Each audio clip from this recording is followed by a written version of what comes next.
Today I'm going to be giving a condensed version of the address that Emma Watson gave the UN at the He for She launch.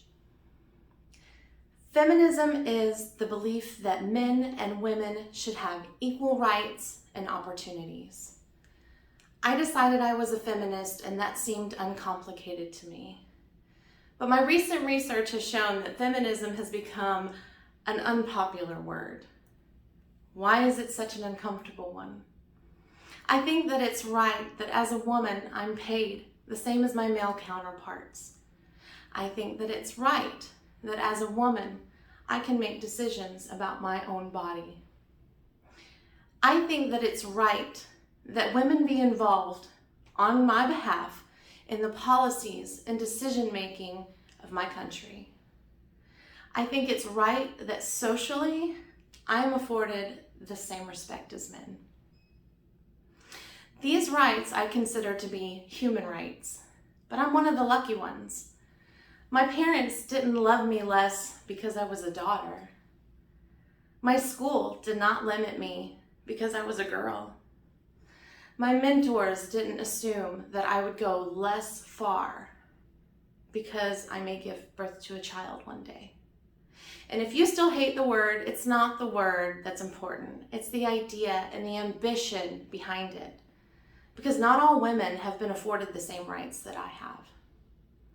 Hillary Clinton gave a speech in Beijing about women's rights, and only about 30% of her audience were male. How can we affect change in the world when only half of it feel welcomed to participate in the conversation? Men, I would like to take this opportunity to extend your formal invitation. Gender equality is your issue too. Because to date, I've seen my father's role be valued less by society, despite me needing him as much as my mother when I was a child. I've seen young men suffering from mental illness, unable to ask for help for fear it would make them feel like less of a man. I've seen men made fragile and insecure by a distorted sense of what constitutes male success. Men don't have the benefits of equality either. We don't often talk about men being imprisoned by gender stereotypes, but I can see that they are. Both men and women should feel free to be sensitive. Both men and women should feel free to be strong.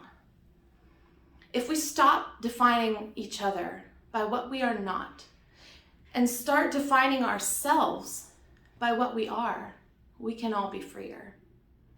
I want men to take up this mantle so their daughters, sisters, and mothers can be free from prejudice, but also so their sons have permission to be vulnerable and human too. Reclaim those parts of themselves they abandoned, and in doing so, be a more true and complete version of themselves. Edmund Burke said, "All that's needed for the forces of evil to triumph is enough good men and women to do nothing." In my moments of doubt, I've told myself firmly, if not me, who? And if not now, when?